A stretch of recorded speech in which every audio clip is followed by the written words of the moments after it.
দানবীররা দান করে, যতক্ষণ পর্যন্ত ক্যামেরাওয়ালা না আসে ততক্ষণ দান শুরু হয় না।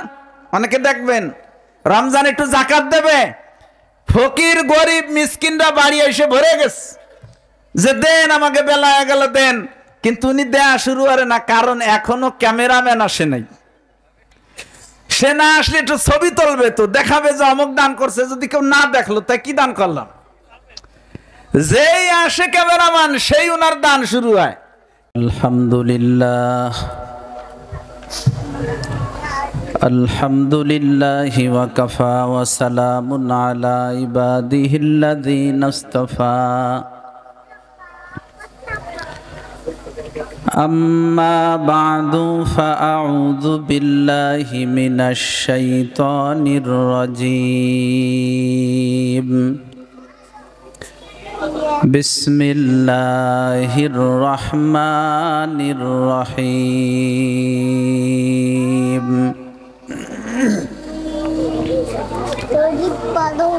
ওয়ামা উমিরু ইল্লা লিয়া'বুদুল্লাহা মুখলিসিনা লাহুদ-দ্বীন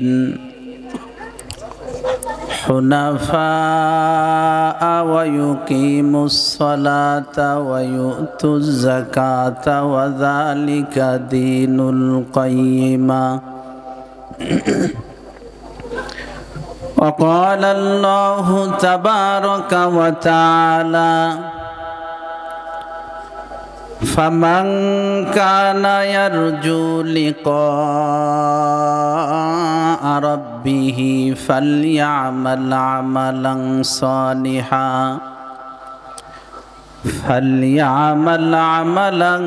صالحا ولا يشرك بعبادة ربه أحدا.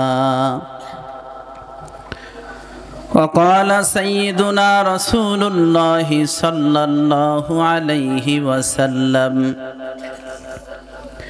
إنما الأعمال بالنيات وإنما لكل امرئ ما نوى فمن كانت هجرته إلى الله ورسوله فهجرته إلى الله ورسوله ومن كانت هجرته إلى دنيا يصيبها أو إلى امرأة ينكحها فهجرته ما هاجر إليه أو كما قال عليه الصلاة والسلام. محبতের সাথে দুরূদ ইব্রাহিম একবার পড়ি সবাই। اللهم صل على محمد وعلى آل محمد كما صليت على إبراهيم وعلى آل إبراهيم إنك حميد مجيد. اللهم بارك على محمد وعلى آل محمد كما باركت على إبراهيم وعلى آل إبراهيم إنك حميد مجيد. আলহামদুলিল্লাহ, আল্লাহ পাক রব্বুল আলামিনের বড় মেহেরবানি যে মালিক দয়া করে মায়া করে ভালোবেসে ঐতিহ্যবাহী বর্ণী আল জামিয়াতুল আরাবিয়া ইমদাদুল উলুম মাদ্রাসা ও এতিমখানার উদ্যোগে ৫১তম ২ দিনব্যাপী বার্ষিক ওয়াজ মাহফিলের ইন্তেজাম করার এবং এ ২ দিনব্যাপী মাহফিলের প্রথম দিনে আগে ভাগে আমাদেরকে আসার বসার এবং আল্লাহ পাকের সন্তুষ্টির জন্য কিছু কথা বলা ও শোনার তৌফিক দান করেছেন। এজন্য আমরা সকলে আল্লাহ পাকের দরবারে শুকরগুজার হই, কালিমাতুশ শুকর পড়ি, জবান খুলে সকলে বলি আলহামদুলিল্লাহ। আমি আপনাদের সামনে পবিত্র কালামুল্লাহ শরীফের দুই স্থান থেকে দুইটা আয়াতের অংশ বিশেষ তেলাওয়াত করেছি এবং নবী আলাইহিস সালাতু ওয়াস সালামের অসংখ্য হাদিস থেকে একখানা হাদিস পাঠ করেছি। আল্লাহ পাকের তৌফিক যদি শামিলে হাল হয় তাহলে পঠিত আয়াতাংশ এবং হাদিসকে সামনে রেখে কিছু কথা বলার আশা রাখি। আল্লাহ পাক যেন আমাকে আমলের নিয়তে ইখলাসের সাথে প্রয়োজনীয় কিছু কথা বলার এবং আপনাদেরকে আমলের নিয়তে ইখলাসের সাথে কথাগুলো অন্যের কাছে পৌঁছানোর নিয়তে শোনার তৌফিক দান করেন। সকলে বলেন আমিন। নিশ্চিত আমরা আমাদের রবের কাছে ফিরে যাব, যাইতেই হবে আল্লাহ পাকের কাছে ফিরে। কোনো সন্দেহ আছে? থাকতে চাইলেও থাকতে পারবো না, আমাদেরকে কেউ রাখবেও না। একটু বন্ধ করে দেন, দুনিয়ার নিয়মই এটা। এ দুনিয়া বড় স্বার্থপর। দুনিয়ার সবাই আমাকে আপনাকে দিয়ে যার যার স্বার্থ হাসিল করতেছে। যত আপনজন দেখেন সব আপনজন একদিন পর হবে, হবে না বলেন? সবাই পর হবে। যারা আপনাকে ছাড়া থাকতে পারতেছে না এরা একদিন আপনাকে ছাড়াই থাকবে। আপনি মনে করেন না যে আপনাকে ছাড়া এ সংসার চলে না, আপনাকে ছাড়াই এ সংসার একদিন চলবে। আমি আর আপনি চলে যাওয়ার কারণে দুনিয়ার কেউ তাদের খাওয়া নাওয়াও বন্ধ করবে না, দুনিয়ার কাজ কামও বন্ধ করবে না। দুই একদিন আমার আপনার জন্য মন খারাপ রেখে এরপরে সবাই স্বাভাবিক হয়ে যাবে। একটু রাত করে বাড়ি ফিরলে যে বিবির কাছে আপনার হিসাব দেওয়া লাগে, ওই বিবি একদিন আপনারে ভুলবে। যে সন্তান গভীর রজনী পর্যন্ত সজাগ থাকে আপনার গলা জড়ায় ধরে ঘুমাবে, এই সন্তানও একদিন আপনাকে ভুলবে। দুনিয়ার সবাই আমাকে আপনাকে একদিন পর করবে। নিশ্চিতে দুনিয়া ছেড়ে আমরা একদিন চলে যাব, এ ব্যাপারে কোনো সন্দেহ নাই। আছে বলেন? চলে যেতেই হবে। কেউ দু একদিন আগে যাবে, কেউ পরে যাবে, না যে কোনো উপায় নাই। মালিকের কাছে আমাদেরকে ফিরে যাওয়া লাগবে।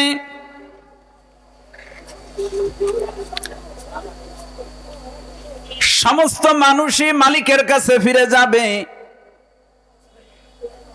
মালিক আখিরাতে মানুষদের জন্য দুই অবস্থা রেখেছেন। যাদের উপরে মালিক সন্তুষ্ট থাকবেন তাদেরকে আল্লাহ পাক রব্বুল আলামিন নিয়ামত রাজিতে ভরা জান্নাত দান করবেন।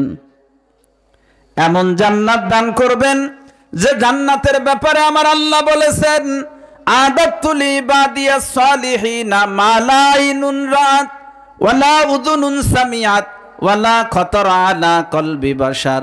আল্লাহ পাক বলেন, আমি আমার নেককার বান্দা বান্দীদের জন্য জান্নাতে এমন সমস্ত নিয়ামত রাজি প্রস্তুত করে রেখেছি যা কোনো চোখ কোনো দিন দেখে নাই, কোনো কান কোনো দিন শোনে নাই, কোনো হৃদয় কোনো দিন তা কল্পনাও করতে পারবে না। পক্ষান্তরে যারা আল্লাহ পাকের রেজামন্দি ওয়ালি জিন্দেগি দুনিয়াতে যাপন না করবে, দুনিয়ার জিন্দেগিতে যারা মালিককে খুশি করতে পারবে না বরং মালিককে নারাজ করবে, তাদের জন্য আল্লাহ পাক রেখেছেন ভয়ঙ্কর জাহান্নাম। যে জাহান্নামের ব্যাপারে আমার আল্লাহ বলেছেন এর আগুনটা এমন মারাত্মক হবে মুসলমান, দুনিয়ার আগুন তো মানুষের শরীরের যেখানে লাগে ওইখানেই পড়ে।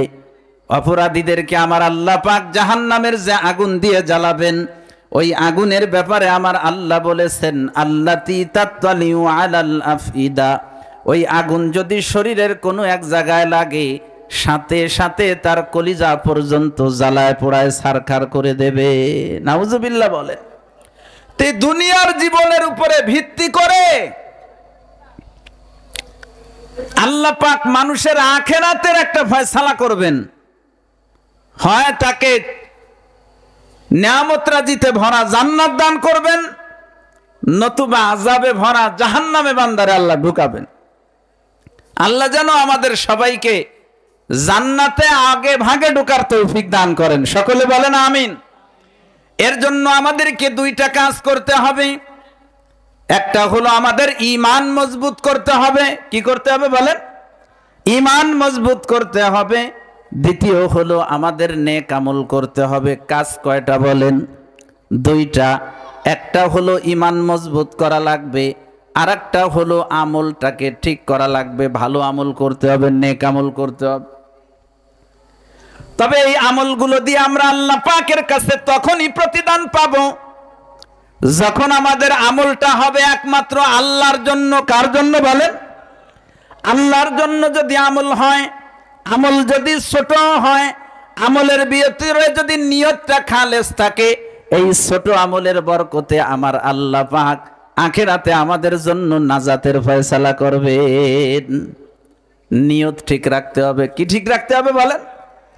আল্লাহ পাক বলেন, ফামান কানা ইয়ারজু লিকা রাব্বিহি ফালইয়ামাল আমালান সালিহা।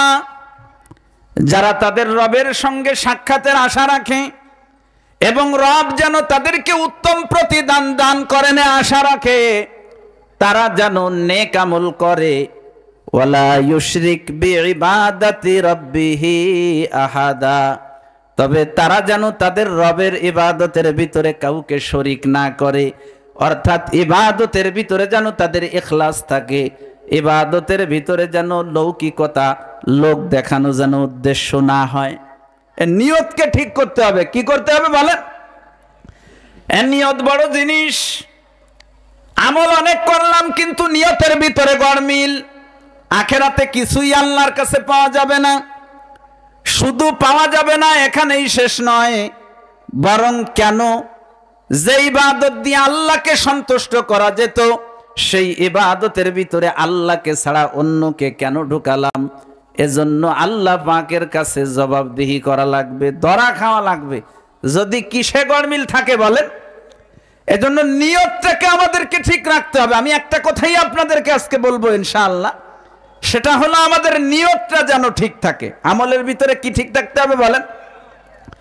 হাদিস শরীফে এসেছে,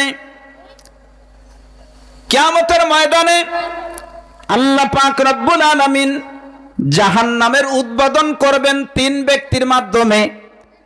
ওই তিন ব্যক্তির, তিনও ব্যক্তির ঝামেলা ছিল নিয়তের ভিতরে। কিসের ভিতরে ঝামেলা ছিল বলেন? নিয়তে ঝামেলা ছিল।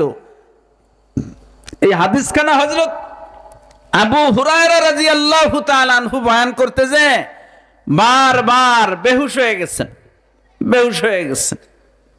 ওই কথা মনে পড়লে, হাদিসের যে কথাগুলো মনে করে করে উনি বেহুশ হয়ে গেছেন। আল্লাহ পাক রব্বুল আলামিন কিয়ামতের ময়দানে সর্বপ্রথম এক ব্যক্তিকে ডাকবেন। এই ব্যক্তি দুনিয়াতে শহীদ হয়েছিল জিহাদের ময়দানে গিয়ে। আল্লাহ পাক তাকে ডেকে দুনিয়াতে তাকে যে নিয়ামত রাজিগুলো দিয়েছেন, সেই নিয়ামত রাজির কথা আল্লাহ পাক স্মরণ করাবেন। ও বান্দা, আমি কি তোমাকে এই এই নিয়ামত দেই নাই? ও বান্দা, আমি কি তোমাকে এই এই নিয়ামত দেই নাই? ও বান্দা, আমি কি তোমাকে এই এই নিয়ামত দেই নাই? বান্দা সব স্বীকার করবে যে আল্লাহ আপনি এগুলো আমাকে দিয়েছেন, এগুলো আমাকে দিয়েছেন, সব নিয়ামত আপনি আমাকে দিয়েছেন। আল্লাহ পাক বলবেন, ফামা আমিলতা ফিহা, আমি যে তোমাকে এত নিয়ামত রাজি দিয়েছি, তুমি কি আমল করছো আমার জন্য এ ব্যাপারে বলো। তখন লোকটা বলবে, রব্বুল আলামিন, আমি তো আপনার দ্বীনের জন্য জিহাদ করতে করতে শহীদ হয়ে গেছি, আমার জীবনটাই আমি দিয়ে দিয়েছি আপনার পথে। আল্লাহ পাক রব্বুল আলামিন তাকে বলবেন, হ্যাঁ জীবন দিয়েছো ঠিকই, কিন্তু আমার জন্য জীবনটা দাও নাই। জিহাদে গিয়েছিলে, মানুষ তোমাকে বড় বাহাদুর বলবে, জীবনটা বিলায় দিয়েছো এজন্য মানুষ তোমাকে শহীদ বলবে, সেটা তো দুনিয়ায় তোমাকে বলা হয়ে গেছে, আমার কাছে তোমার পাওয়ার কিছুই নাই। অতঃপর আল্লাহ পাক এই লোকটাকে অধোমুখী করে জাহান্নামে নিক্ষেপ করবেন। নাউজুবিল্লাহ বলেন। আর এক ব্যক্তিকে ডাকবেন, এই দুনিয়ায় পাঠাইছিলাম, এই নিয়ামত দিছি, কি ইবাদত করছো বলো, আমার জন্য কি করছো বলো। সে বলবে, আল্লাহ আমি বড় আলেম হয়েছিলাম, নিজে এলেম শিক্ষা করেছিলাম এবং এলেম মানুষকে শিক্ষা দিয়েছিলাম, নিজে কোরআন পড়েছিলাম, কোরআন মানুষকে শিক্ষা দিয়েছিলাম। আল্লাহ পাক রব্বুল আলামিন বলবেন, তোমার কথা ঠিক আছে, তুমি বড় আলেম হয়েছিলে, এলেম নিজে শিক্ষা করেছিলে, অন্যকে শিক্ষা দিয়েছিলে, কোরআন নিজে শিক্ষা করেছিলে, অন্যকে শিক্ষা দিয়েছিলে, তবে একটা সমস্যা তোমার ভিতরে ছিল, তোমার নিয়ত ঠিক ছিল না। তুমি আলেম হয়েছিলে জন্য মানুষ তোমাকে বড় আলেম বলবে, মানুষ তোমাকে বড় বক্তা বলবে, মানুষ তোমাকে অনেক বড় হুজুর বলবে, এটা তো দুনিয়ায় তোমাকে বলা হয়ে গেছে, আমার কাছে তোমার পাওয়ার কিছুই নাই, অতঃপর এই লোকরেও অধমুখী করে জাহান্নামে নিক্ষেপ করা হবে। নাউজুবিল্লাহ বলে। তৃতীয় ব্যক্তিকে আল্লাহ পাক ডাক দিয়ে তাকে দেওয়া নিয়ামত রাজির কথা আল্লাহ পাক স্মরণ করাবেন। লোকটা সব স্বীকার করবে। আল্লাহ পাক তাকে বলবেন, ফামা মিলতা ফিহা, আমি যে তোমাকে নিয়ামত রাজিগুলো দিয়েছি এর বিনিময়ে তুমি আমার জন্য কি আমল করছো বলো। লোকটা বলবে, আল্লাহ আপনি আমাকে মাল সম্পদ দিয়েছিলেন, আপনার সন্তুষ্টির যত খাত আছে সমস্ত খাতে আমি হাত খুলে খুলে ব্যয় করেছি। মালিক রে, দানের এমন কোনো ভালো খাত ছিল না যেখানে আমি মাল ব্যয় করি নাই। আল্লাহ পাক বলবেন, ব্যয় করেছো ঠিকই, কিন্তু আমার জন্য ব্যয় করো নাই। দান করেছিলে তুমি, এজন্য মানুষ তোমাকে বড় দানবীর বলবে, সেটা তো দুনিয়াতে তোমাকে বলা হয়ে গেছে, সুতরাং আমার কাছে পাওয়ার তোমার কিছুই নাই। অতঃপর ওই লোকটাকেও অধমুখী করে জাহান্নামে নিক্ষেপ করা হবে। নাউজুবিল্লাহ বলেন। এই যে সর্বপ্রথম কিয়ামতের ময়দানে তিন ব্যক্তিকে জাহান্নামে ঢুকানো হলো, এই তিনও ব্যক্তির সমস্যা ছিল কিসে বলেন? নিয়তের ভিতরে একটু বলেন কিসে সমস্যা ছিল? নিয়তের ভিতরে গড়মিল ছিল যে অন্য একটু ভালো কোক, নামাজ পড়ে, কিন্তু নামাজের ভিতরে অনেক সময় নিয়ত করে মানুষ একটু ভালো কোক। নবীজি বলেছেন, মান সাল্লা ইউরাই ফাকাদ আশরাকা, যে ব্যক্তি মানুষরে দেখানোর জন্য নামাজ পড়ে সে শিরিক করে। নাউজুবিল্লাহ বলেন।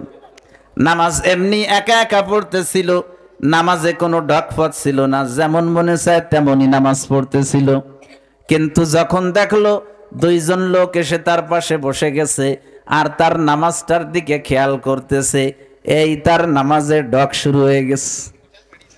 এতক্ষণ পর্যন্ত কোনো খবর নেই, এভাবে হেলে দোলে, কোনো রুকু সেজদা কোনোটা ঠিক নাই, তাড়াহুড়া করে ফেলে। যেই দেখে যে কেউ দেখতেছে, আল্লাহ এখন তো এইভাবে নামাজ পড়া যাবে না, এখন খুব ধ্যানের সাথে পড়তেছে। রুকু সিজদা করে ধ্যান দিয়া, কেন করে? আল্লাহরে দেখানোর জন্য না, বরং করে এই জন্য যে আমি যদি এলোমেলো ভাবে নামাজ পড়ি তাই মানুষ কি কবে, একটু নামাজটা ভালো হয়ে পড়ি। এই যে নামাজ পড়লো তো আমার আল্লাহর সাথে শরীক করলো। কার সাথে বলেন? ওর নামাজ কিয়ামতের ময়দানে ওর নাজাতের জন্য দলিল হবে না, বরং ওর নামাজটা কিয়ামতের ময়দানেও আযাব পাওয়ার জন্য দলিল হবে। এজন্য মুসলমান নিয়ত খালেস করতে হবে। আমল ছোট হোক আর বড় হোক, একমাত্র কার জন্য হবে বলেন? আল্লাহর জন্য হবে। আমার আল্লাহ পাক এমন গায়রাত ওয়ালা, আপনি আমল যদি আল্লাহর জন্যই করেন, মনে করেন একটা আমলের নিয়তের 1000 ভাগের 999 ভাগ নিয়তি আপনার আল্লাহর খুশি, খালি 1 ভাগে নিয়ত মানুষ একটু ভালো কোক আমারে, আমার আল্লাহ ওই 999 ভাগ চাইলে পারবেন এরকম, তোর 999 ভাগের দরকার নেই আমার। আজ আমাদের সর্বনাশ করলো এই লোক দেখানোটাই। আজ আমরা মানুষের সামনে গুনাহ করি না, মানুষ কি বলবে? আমি হাজী সাহেব, আমি গাজী সাহেব, আমি আলেম, মানুষের সামনে বসে আমি টিভি সিডি কখনো দেখতে পারবো না। আমি ওমর ফারুক যদি যে দোকানে চা বেচে আর চার দোকানে টিভি আছে, ওই দোকানে বসে যদি আমি নিরিবিলি টিভি দেখি, আমার ওয়াজ কিন্তু কেউ শুনবে না। শুনবে? শুনবে না। না, এই হুজুরের ওয়াজ শোনা জানি হুজুরের দোকানে বসে বসে টিভি দেয়। কিন্তু আমি সেই ওমর ফারুক, যদি লোকজন নাই যেখানে লোকের ভয়তে আমি গুনার ভিতরে জড়ালাম না, সে যদি এই বড় মোবাইলের ভিতরে এর ভিতরেও টিভি দেয়া যায়। জানেন আপনারা, এমন একটা সময় ছিল এলাকার ভিতরে যদি কোনো বাড়ি টিভি থাকতো মানুষ এইটারে খুব খারাপ মনে করত। সমাজের দিনদার লোকেরা বসতো ওই বাড়িটা এই এলাকার ভিতরে সবচাইতে খারাপ, কারণ ওই বাড়ি একটা টিভি আছে। আমরা যখন ছোট ছিলাম চিন্তা করে দেখেন, সারা গ্রামের ভিতরে দুই এক বাড়ি হয়তো একটা টিভি ছিল, ওই বাড়িটারে সারা গ্রামের ভিতরে সবাই দিনদার যারা ভালো লোক এরা একটু অন্য নজরেই কিন্তু দেখতো এর বাড়ি টিভি আছে। আর সেই টিভি যার পকেটে করে নিয়ে ঘরে। আমার আল্লাহকে যদি হাজের নাজের না জানে, মানুষের সামনে টিভি দেখার থেকে এড়ায় চলতে পারবে, কিন্তু যখন একা হবে সেই সময় এই মোবাইলের গুনাহ থেকে সে বাঁচতে পারবে না। কিন্তু যদি আল্লাহকে হাজের জানে নাজের জানে, তার ইবাদতের ভিতরে যদি ইখলাস থাকে যে আমার আল্লাহ আমাকে দেখেন, তাহলে এ যতই গভীর রজনীতে একা হোক না কেন সে আমার আল্লাহর নাফরমানি করতে পারবে না। মুসলমান রে, মানুষের রাত্রের গুনাহগুলো দিনের বেলার ইবাদতগুলোকে নষ্ট করে দেবে। রাত্রে একাকী হইয়া মানুষ যখন গুনাহ করে, এই গুনাহগুলো কিয়ামতের ময়দানে আল্লাহ পাকের কাছে আবেদন করবে, রব্বুল আলামিন এই লোকটা যে দিনের বেলা ইবাদত করেছিল, দিনের ইবাদতটা আপনার জন্য করে নাই। বলে কেন করে নাই? আল্লাহ যদি আপনার জন্য দিনের বেলা ইবাদত করত, তাহলে রাত্রের বেলা যখন একা হয়েছিল তখন গুনাহ করতে পারতো না, কারণ সে বুঝতো যে আল্লাহ দিনে ছিল, ওই আল্লাহ রাত্রেও আছেন। কিন্তু যেহেতু লোক চক্ষু থেকে আড়াল হয়েছে, এই জন্য এখন একাকী অবস্থায় গুনাহ করতেছে। আল্লাহ ওর রাতের আধারের গুনাহ এইটাই প্রমাণ করে ওর দিনের বেলার ইবাদতের ভিতরে ইখলাস ছিল না। রাত্রের গুনাহ, একাকিত্বের গুনাহ দিনের বেলার ইবাদতটা নষ্ট করার জন্য দলিল হয়ে যাবে।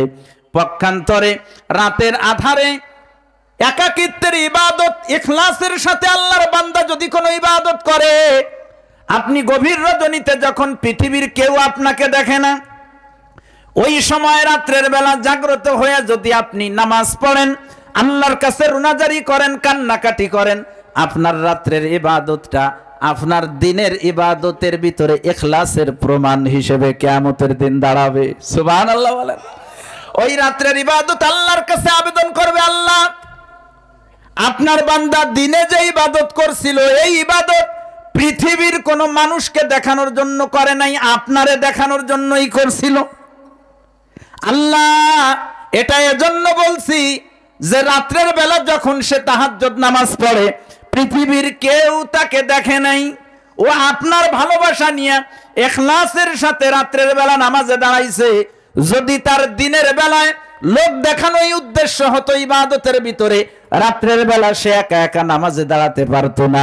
আল্লাহ রাত্রের বেলা তারে কেউ দেখে নাই, তারপরও উঠে যখন সে নামাজ পড়েছে, ওর রাত্রের ইবাদত এ কথাই বলে যে দিনের ইবাদত দুনিয়ার কাউরে দেখানোর জন্য করে নাই, বরং আপনারে দেখানোর জন্য করছে। সুবহানাল্লাহ। মুসলমানদের নিয়তটাকে ঠিক করেন। আজ তো আমাদের ভিতরে লোক দেখা দেখি চলতেছে, লোক দেখা দেখি চলতেছে, কে কারে দেখায় পারে।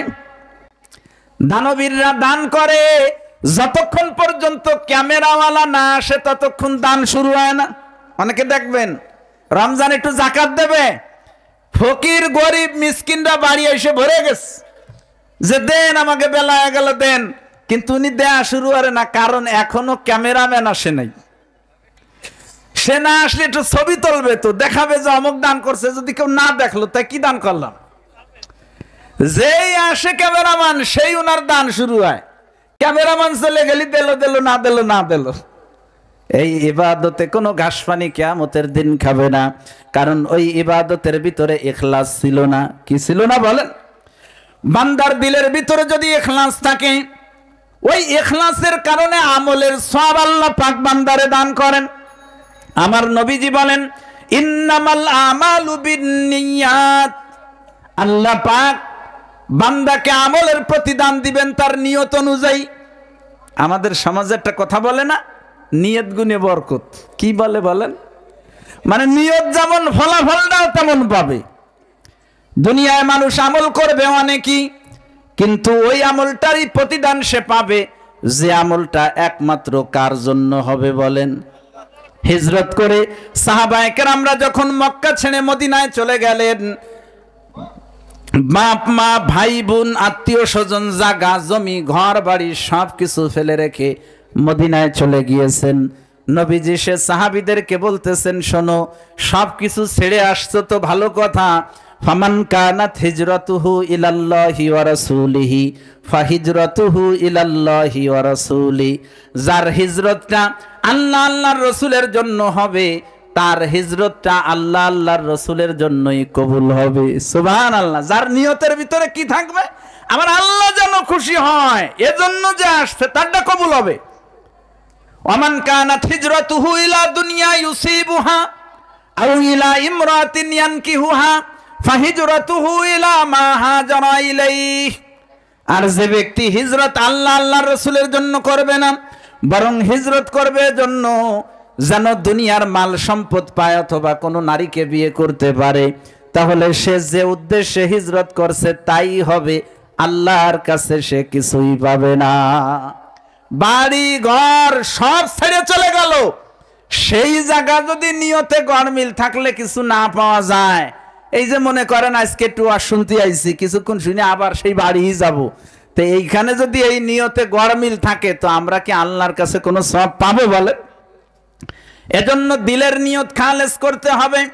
আমাদের আজকের আশা বসা এবং উলামায়ে কেরামের নসিহত শোনা, এগুলো একমাত্র কার সন্তুষ্টির জন্যে বলেন? কার সন্তুষ্টির জন্যে? বান্দার নিয়ত যদি খালেস হয়, তাহলে আমলের নিয়ত যদি বান্দা করে, নিয়ত করার সাথে সাথেই আমার আল্লাহ পাক বান্দারে সেই সওয়াব দান করেন। ইমানদারের নিয়তের অনেক মূল্য।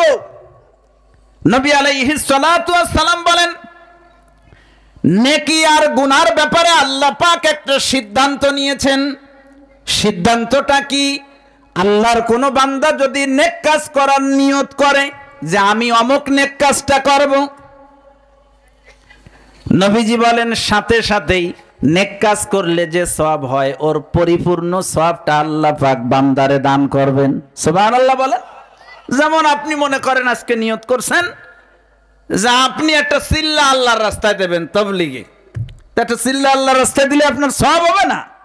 আপনি খাঁটি দিলে নিয়ত করছেন যে আমি 40টা দিন তবলিগে সময় লাগাবো, এই যে খালেস নিয়ত করলেন, যে নিয়ত করার সাথে সাথেই একটা সিল্লের সওয়াব আল্লাহ আপনার সাথে সাথে দিয়ে দেবে। সুবহানাল্লাহ বলেন। নবীজি বলেন এরপরে যদি বান্দা আমলটা করতে পারে তো আমার আল্লাহ পাক এই আমলের প্রতিদান বাড়াইতে বাড়াইতে 10 গুণ থেকে 700 গুণ, বরং কারোর কারোর জন্য তার চাইতেও আরো অনেক গুণ বেশি বাড়ায় দেন। সুবহানাল্লাহ। নিয়ত করবেন তো সাথে সাথে আমলের পুরো নেকি পেয়ে যাবেন। আর যদি ওই আমলটা করতে পারেন তো 10 গুণ থেকে 700 গুণ, বরং তার চাইতেও আমার আল্লাহ আরো অনেক গুণ বাড়ায় দেবেন। আর আল্লাহর কোন বান্দা বান্দি যদি গুনার কাজের চিন্তা করে যে অমুক গুনাহটা করব, তো যতক্ষণ পর্যন্ত গুনাহ না করবে তার জন্য গুনাহ লেখা হবে না। সুবহানাল্লাহ বলেন। আর যদি সেই গুনাহটা সে আল্লাহরে ভয় করে ছেড়ে দেয়, এরে গুনাহ করতে চেয়েছিলাম, আমার তো আমার আল্লাহর কাছে দাঁড়ানো লাগবে, মালিকরে আমি কি জবাব দেব, গুনাহ করা যাবে না, আল্লাহরে যদি ভয় করে ছেড়ে দেয় সাথে সাথে আমার আল্লাহ পাক তারে নেকি দান করবেন। সুবহানাল্লাহ বলেন। আর যদি সে ওই গুনাহটা করেই ফেলে তো তার জন্য তারে একটা গুনাহ, ওই একটা গুনাহ করছে তো তার আমলনামায় একটা গুনাহই লেখা হবে। কয়টা গুনাহ লেখা হবে বলেন? তো দেখেন, নেক কাজের নিয়ত করলো তো নিয়তের সাথে সাথেই সওয়াব পালো। আর যদি কাজটা করে তাহলে 10 গুণ থেকে 700 গুণ, বরং তার চাইতো আমার আল্লাহ আরো বাড়ায় দিতেছেন। আর পক্ষান্তরে গুনার কাজের ইচ্ছা করলেই গুনাহ লেখা হবে না, বরং যদি গুনাহ করে তাহলে লেখা হবে, একটা লেখবে, এত লেখবে না। আর যদি না করে আল্লাহরে ভয় করে ছেড়ে দেয় তো ওই গুনার জায়গা আল্লাহ নেকি লিখে দেবেন। সুবহানাল্লাহ বলেন। আল্লাহর এক বান্দা বলেছেন, ওই লোকটা বড় কপাল পোড়া, যার নেক আমলের পাল্লার চাইতে গুনার পাল্লাটা বেশি ভারী হয়ে গেল। কত বড় সুযোগ, এরপরও নেকির পাল্লা ভারী করতে পারে নাই। মুসলমানদের জন্য আমলের ক্ষেত্রে নিয়তটাকে সহি করা। তবুকের যুদ্ধটা ছিল অনেক লম্বা সফর। নবী আলাইহিস সালাতু ওয়াস সালাম সাহাবায়ে কেরামদেরকে নিয়ে অনেক কষ্ট করে তবুকের যুদ্ধে গিয়েছেন। ফসলের মৌসুম ছিল, প্রচন্ড গরম ছিল, দূর সফর ছিল। নবী আলাইহিস সালাতু ওয়াস সালাম ওই সফরে সাহাবীদেরকে বলতেছিলেন, শোনো, মদিনায় এমন কিছু মানুষ আছে যারা আমাদের সাথে এই সফরে শরীক হইতে পারে নাই, কিন্তু আমরা যে কোনো উপত্যকা দিয়ে অতিক্রম করেছি, যে জায়গায় আমরা গিয়েছি, সমস্ত জায়গায় তারা আমাদের সাথে ছিল বলে গণ্য হবে এবং আমাদের পরিমাণ সওয়াব তারাও পাবে। সুবহানাল্লাহ বলেন। নবীজি বলেন, কারণ কি জানো? হাবাসাহুমুল উযরু, ওজরের কারণে আসতে পারে নাই। ভিতরে নিয়ত ছিল যে আসবে, কিন্তু আসতে পারে নাই। ওই যে নেক নিয়ত ছিল আসার, এই নেক নিয়তের কারণে পুরা আমলের সওয়াব আল্লাহ পাক তাদেরকে দান করবেন। সুবহানাল্লাহ। আজকের এই ওয়াজের ময়দানে হয়তোবা অনেকেরই আসার ইচ্ছা ছিল যে আমাদের মাদ্রাসার ওয়াজ যাব, কিন্তু কোনো জরুরি কাজে ঢাকা চলে গেছে বা খুলনা গেছে বা কোনো এক কাজে আটকে গেছে, আসতে পারে নাই। আসলে যে সওয়াব হতো, আমার আল্লাহ পাক তাদেরকে সেই পরিমাণ সওয়াব দান করবে। আর কিছু লোক যদি এই নিয়তে এসে থাকে, চলো যাই, হুজুর আসতেছে কিরম, এ ওয়াজ একটু শুনতে হয়, এলাকার ওয়াজ না শুনলে কি হয়, চলো যাই একটু ঘুরে আসি, যাই খানিক ওয়াজ শুনে বাদাম চানাচুর খেয়ে চলে আসবানি। আর যে হুজুর ওয়াজ করতেছে যদি ভাববং কি ভালো বুঝি কিছুক্ষণ বসবানি, আর নালে চলে আসবানি, এ কিচ্ছু পাবে না, আল্লাহর কাছে কোনো সওয়াব পাবে না। অথচ আর এক লোক না এসে সওয়াব পালো, কারণ তার নিয়ত ঠিক ছিল। কার কি ঠিক ছিল বলে?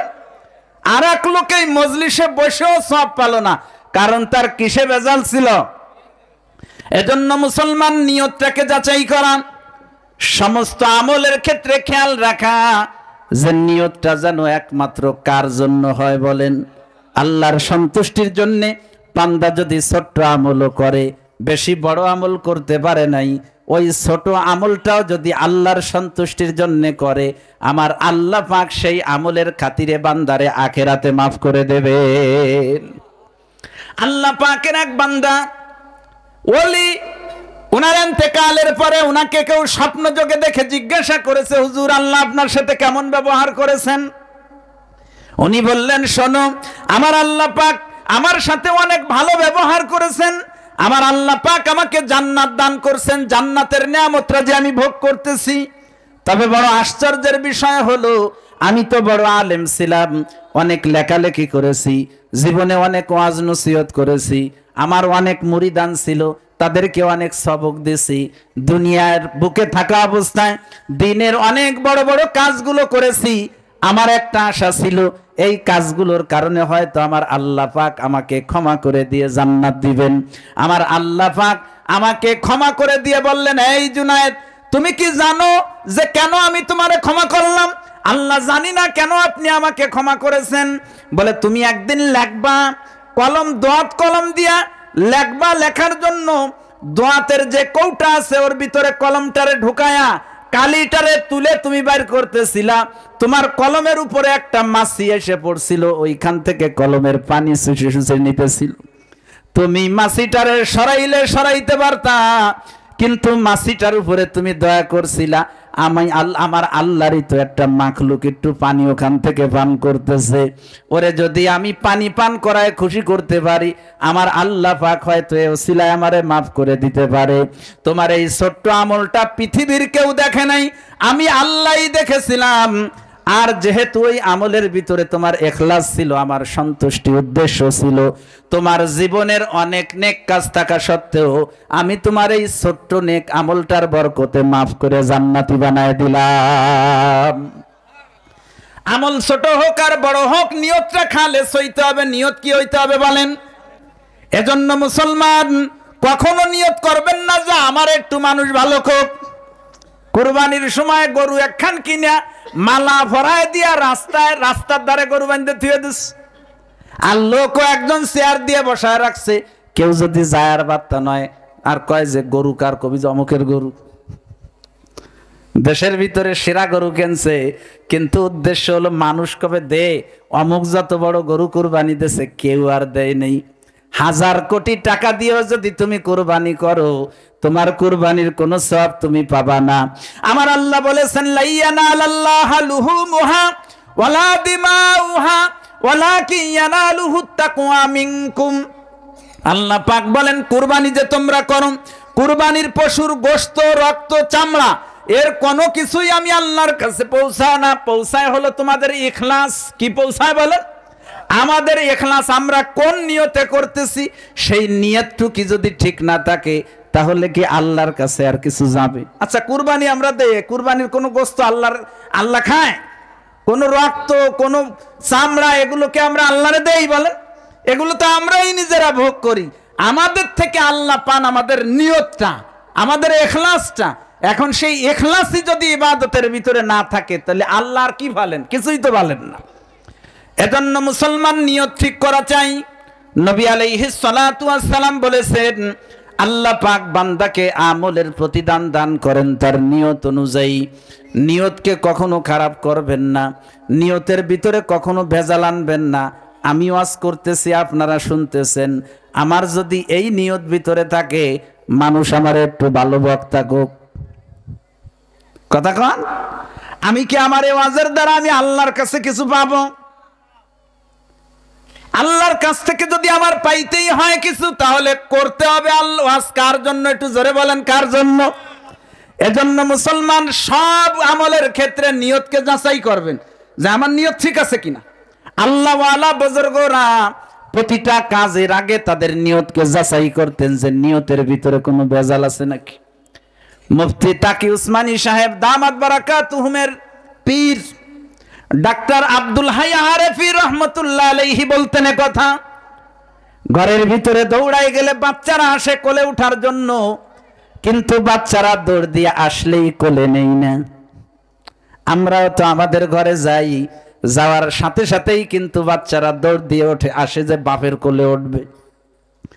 ডাক্তার আব্দুল হাই আরেফি রহমতুল্লাহ আলাইহি বলতেন, বাচ্চারা দৌড় দিয়ে আসলেই বাচ্চাদেরকে কোলে উঠাই না, কারণ বাচ্চা যেহেতু আমার যেহেতু ছেলে মেয়ে, এজন্য ওদের প্রতি একটা মহব্বত আছে আর টান আছে। যখনই ওরা আসে ওই মহব্বতে আর টানে সাথে সাথে কোলে না নিয়া আইসে দাঁড়ায় রয়েছে, মনের ভিতরে নিয়তটারে ঠিক করি, আল্লাহ আমার ছেলে, সেই হিসেবে ওরে মহব্বত করে কোলে নিচ্ছি তা না। আল্লাহ আপনার বান্দা, ওরে আমার বাপ বানাইছেন, আমারে ওর বাপ বানাইছেন, আর ওরে আমার সন্তান বানাইছেন। আল্লাহ ওরে আদর করা আপনি পছন্দ করেন, আপনার খুশির জন্য আমি ওরে কোলে নিতেছি। নিয়তটাকে খালেস করে যখন আল্লাহর জন্য করি, সেই সময় তারপরে কোলে নেই। সুবহানাল্লাহ বলেন। আর আমাদের নিয়তের ভিতরে ভেজালের অভাব নাই। নবী আলাইহিস সালাতু ওয়াস সালাম বলেন, মান আহাব্বা লিল্লাহ ওয়া আবগাযা লিল্লাহ, কেউ যদি কাউরে ভালোবাসে, আল্লাহর জন্য ভালোবাসে, আর কারোর সাথে যদি দুশমনি রাখে তো আল্লাহর জন্যই দুশমনি রাখে। মান আতা লিল্লাহ ওয়া মানা লিল্লাহ, কাউরে কোনো কিছু দিলে সেখানেও উদ্দেশ্য থাকে আল্লাহর সন্তুষ্টি, কাউরে যদি কোনো কিছু না দেয় সেখানেও উদ্দেশ্য থাকে আল্লাহর সন্তুষ্টি। যাই করুক সেখানে সব জায়গায় নিয়ত থাকে কারে খুশি করা বলেন। ফাকাদ ইস্তাকমালাল ঈমান, নবীজি বলেন ওই লোকটার ঈমানটা পরিপূর্ণ হয়ে গেছে যার সব কাজের উদ্দেশ্য তাকে কাকে খুশি করা বলেন। হযরত আলী রাদিয়াল্লাহু তাআলা আনহু জিহাদের ময়দানে আছেন, এক কাফেরকে হত্যা করবেন বলে ওর বুকের উপরে চেপে বসছেন, ওরে মেরেই ফেলবেন এখন। এমন সময় ওই কাফের কোন ছুটার রাস্তা না পেয়ে হযরত আলী রাদিয়াল্লাহু তাআলা আনহুর মুখে থুতু মারছেন। থুতু যখনই হযরত আলীর মুখে মেরেছেন, আলীর রাগ বেড়ে গেছে, কিন্তু হযরত আলী আর ওরে হত্যা না করে ওর বুকের উপরে নেমে গেছেন আর ওরে ছেড়ে দিছেন। লোকেরা বলে, আলী কেন ছেড়ে দিলেন ওরে? এমনি তো আল্লাহর দুশমন, ওরে আপনি হত্যা করবেন। আর তারপরও বড় বিষয় হলো আপনার মুখে থুতু মারছে, এখন তো ওরে আরো যতটুক মারতে চাইছিলেন তার চাইতে আরো বেশি মারার দরকার ছিল। হযরত আলী রাদিয়াল্লাহু তাআলা আনহু বললেন, দেখো ওরে যে আমি মারতে বসেছিলাম, আমার উদ্দেশ্য ছিল একমাত্র আল্লাহকে খুশি করা। আমার নিয়তের ভিতরে কোনো ভেজাল ছিল না, নিজের কোনো স্বার্থ উদ্দেশ্য ছিল না। কিন্তু যখনই ও আমার মুখে থুতু মেরেছে, তখন আমার রাগ উঠছে কায়দা মতো, যে কেন আমারে থুতু মারলো, আরে এবার আমি খবর করে দেব। এই যে নিজের স্বার্থ যখনই জড়ায় গেল, আমি যদি এখন আমার রাগ দমন করার জন্য রে মারি, আমার আল্লাহর কাছে তো আমি কোনো প্রতিদান পাবো না। যদিও দুনিয়ার হিসাব অনুযায়ী উচিত ছিল ওরে কায়দা মতো মার দেওয়া, কিন্তু মাইরটা দিলে যেহেতু আমার আল্লাহর সন্তুষ্টি ওখানে থাকে না, এই জন্য আমি ওরে না মেরে ছেড়ে দিছি। সুবহানাল্লাহ বলে। নিয়ত কি জিনিস, নিয়ত কি জিনিস। এজন্য মুসলমান নিয়তটাকে খালেস করা, যেন আমাদের নিয়তের ভিতরে ভেজাল না থাকে। খালেস ইবাদত দ্বারা যেমন আখিরাতে মুক্তি পাবেন, ইবাদত যদি একমাত্র আল্লাহর জন্য খালেস হয়, তো ইবাদত দ্বারা দুনিয়ায়ও মুক্তি হয়। বুখারী শরীফের রওয়ায়াত এসেছে, নবী আলাইহিস সালাতু ওয়াস সালাম বলেন, পূর্বের জামানার 3 ব্যক্তি ঘুরতে বের হয়েছে বাহিরে। হঠাৎ করে ছিটা ছিটা বৃষ্টি পড়তেছে, মরুভূমির ভিতরে বৃষ্টি। এরা বলে, শোনো, এই বৃষ্টিতে যদি আমরা এভাবে হাঁটি, যেহেতু বাড়ি ঘর কাছে বেড়ে নাই, আমরা ভিজে যাব। যদিও ছোট বৃষ্টি, তারপরও অনেক সময় থাকলে ভিজে যাব। সুতরাং আসো, এখানে একটা পাহাড়ের গুহা আছে, আমরা ওই গুহার ভিতরে যাই। বৃষ্টি যখন শেষ হবে, তখন ওই গুহার থেকে বাইরে বের হব। 3 ব্যক্তি গুহার ভিতরে প্রবেশ করেছে। বড় বিশাল একটা পাথর এসে ওই গুহার মুখে পড়ে গুহার মুখটা বন্ধ হয়ে অন্ধকার হয়ে গেছে। মুসলমান রে, এত বড় পাথর যে ওই পাথরটা ওরা 3 জন কেন, ওদের সাথে আরো অনেক লোক শরীক হইলে ঠেলিয়া সরানো তো দূরের কথা, 1 ইঞ্চি নড়াইতেও পারবে না। আবার এরা 3 জন যে ওই গুহার ভিতরে আছে, আল্লাহ ছাড়া পৃথিবীর আর কেউ জানে না। বিশাল পাথরে আটকে গেছে, রাত্রের মতো অন্ধকার হয়ে গেছে, কারণ গুহার সব সাইডে মাটি, যে সাইড খোলা ছিল ওই সাইডে বিশাল পাথর। 3 জনে বসে পরামর্শ করতেছে কি করব। ঠেলাঠেলি ওরে দেখ, কোনো লাইন নড়বে না। 3 জন কারো আরো অনেকে এসেও ঠেলে নড়াতে পারবে না। 3 জন বলে, শোনো, আমরা যে এখানে আটকা আছি, আল্লাহ ছাড়া আর কেউ জানে না, আর পৃথিবীর কেউ আমাদেরকে বাঁচাইতেও পারবে না। যদি আল্লাহ বাঁচান তাহলে বাঁচতে পারবো, নতুবা বাঁচতে পারবো না। শোনো, কার জীবনে এমন কি আমল আছে খোঁজো। সারা জীবন তো অনেক আমল করছো, আমলের তো অভাব নাই, কিন্তু প্রত্যেকেই এমন একটা আমল খোঁজো যেই আমলটা ছিল নির্ভেজাল, একমাত্র আল্লাহর জন্যই করছিল। ওই আমল আর কারোর জন্য করো নাই, খালেস আল্লাহর জন্য আমল করেছিলা। এমন আমল যদি থাকে, সেই আমলের ওসিলা দিয়ে দোয়া করো, আল্লাহ পাক হয়তো সেই খালেস আমলের ওসিলায় আমাদেরকে বিপদ থেকে বাঁচায় দেবেন। সর্বপ্রথম এক ব্যক্তি আল্লাহর কাছে হাত উঠাইছে, রব্বুল আলামিন, আপনি জানেন আমার আব্বা আম্মা বেঁচে ছিল, আমি আমার আব্বা আম্মাকে খুব ভালোবাসতাম, মহব্বত করতাম, এত ভালোবাসতাম যে আমার আব্বা আম্মাকে আমি না খাওয়াই আমার বিবিকে, আমার সন্তানদেরকে আমি কখনো খাওয়াতাম না। মালিকরা, আপনি জানেন আমি বকরি পালতাম, আমার বকরিগুলো একদিন অনেক দূরে চলে যায়, সেখান থেকে বকরিগুলো নিয়ে ফিরে আসতে আসতে রাত গভীর হয়ে যায়। নির্দিষ্ট সময় যেহেতু প্রাণীর দুধ দহন করতে হয়, আমি প্রাণীর দুধ দহন করলাম। দুধ দহন করে যখন আব্বা আম্মার কাছে নিয়ে গেলাম, যে দেখি যে ওনরা 2 জন ঘুমায় গেছেন। এখন কি করব? আমার নিয়ম তো আমার বাপ মারে না খাওয়ায় আমি কাউরে খাওয়াই না। এদিকে ছেলে মেয়ে ক্ষুধার যন্ত্রণায় কাতর, এদিকে বিবিরও ক্ষুধা আছে, ওদিকে আমি বাপ মারে না খাওয়ায় কাউরে খাওয়াই না। মালিক রে, আমি আপনার খুশির জন্য সেই দিন আমার সন্তানদেরকে কষ্ট দিছি, আপনি দেখছেন। বুখারীর রওয়ায়াত, নবীজি বলেন, ওই লোকটা আল্লাহর কাছে বলতেছিল, ওয়াসিবিয়াতু ইয়াতাদাবাউনা ইনদা কদামাইয়া হাত্তা তালাল ফাজর, আমার ছোট্ট ছোট্ট বাচ্চাগুলো আমার পায়ের কাছে গড়াগড়ি দিয়ে কাঁদতেছিল, এমনকি ফজর হয়ে গেল ওরা কাঁদছে, আমি ওদেরকে দেই নাই।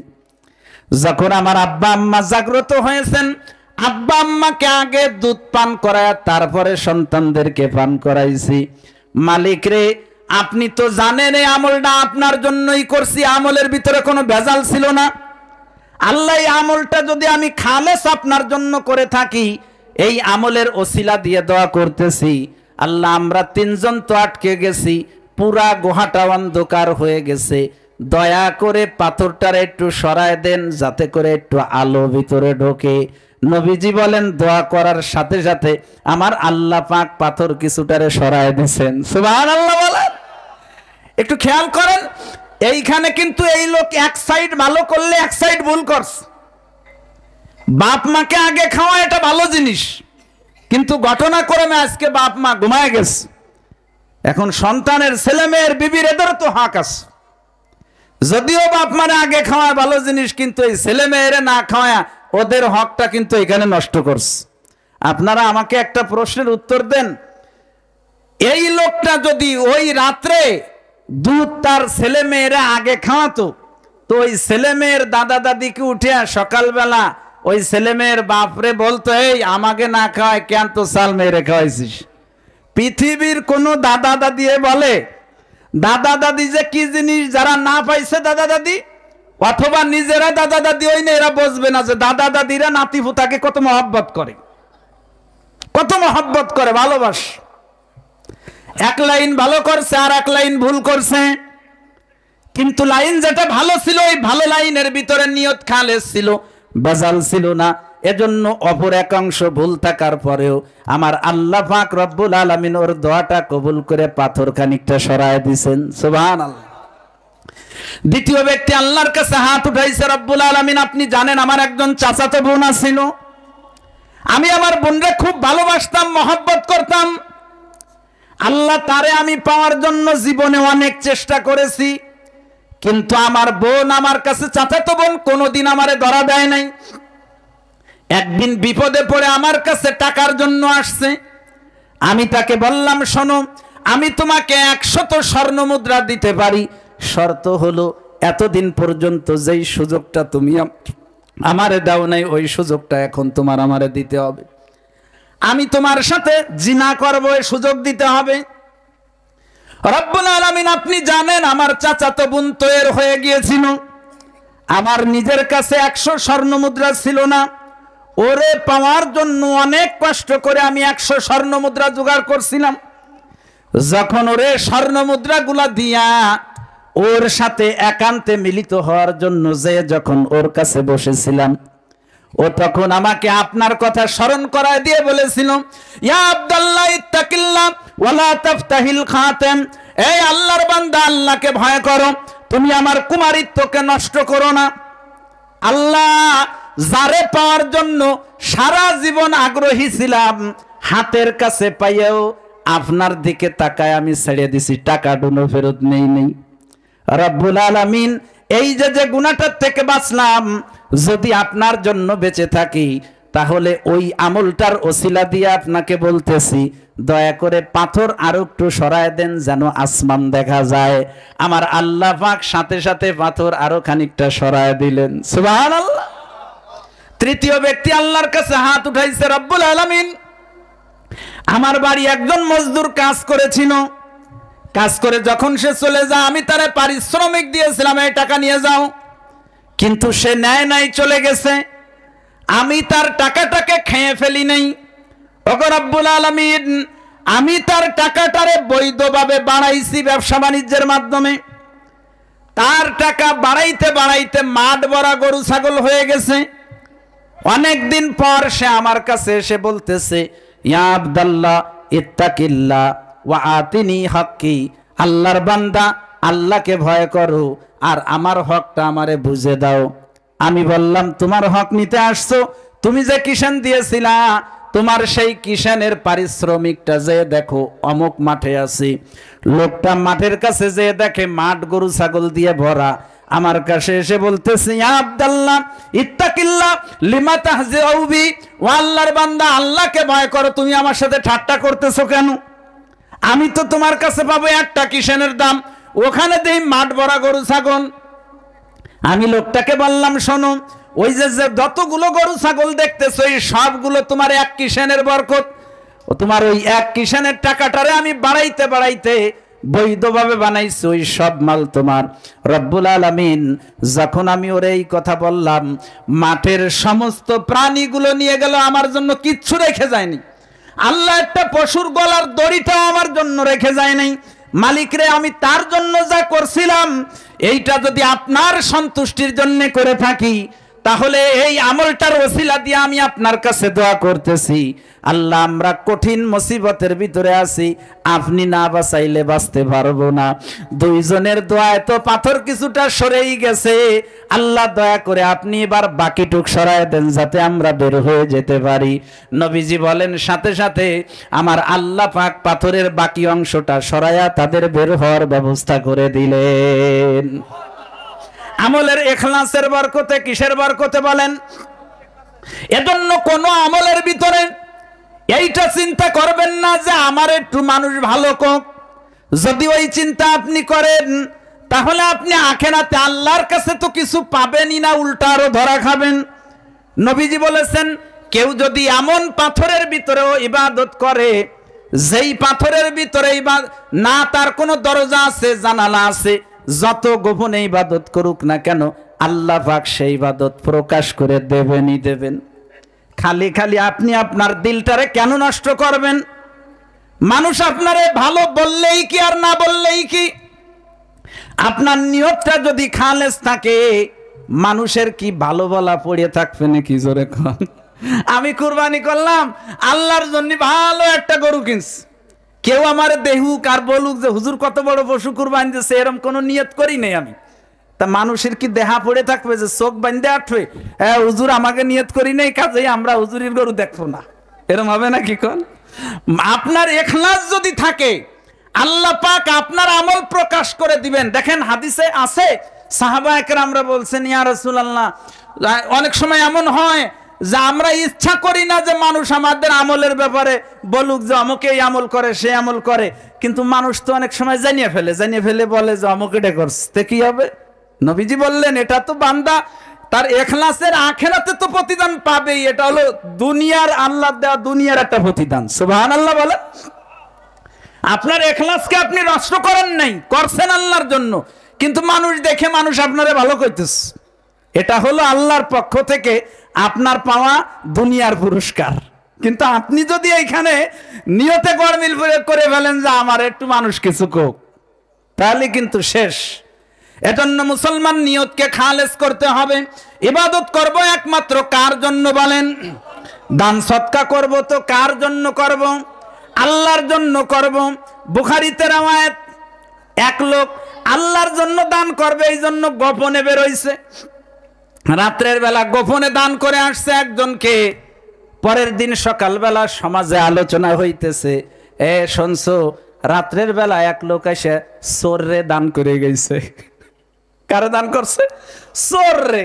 এখন সে এটা শুনে আছে, ওর আল্লাহ রাত্রি যা দান করছিলাম তাহলে এক চোরের রাতেই বলছে, আল্লাহ ফালাকাল হামদু ফিহি, আল্লাহ এ ব্যাপারেও আপনার প্রশংসা, কারণ চোর পাইছে তাতে আমার কি হয়েছে? চোর পাইছে, আমার মাল তো চোরেও পাওয়ার উপযুক্ত না, আমি আজকেও দেব আপনার খুশির জন্য। রাত্রের বেলা গোপনে বেরোইছে, দান এক জায়গা করে আইছে, সকালবেলা শোনে আলোচনা হচ্ছে, জানো আজকে রাত্রের বেলা একজন ব্যভিচারিণী মহিলাকে দান করা হয়েছে। তারপরও আল্লাহর শুকর আদায় করতেছে যে আল্লাহ আমি তাতেও খুশি, কারণ আপনার জন্যই তো করছি, যেখানে পড়ছে। পরের দিন রাত্রে আবার দান করছে।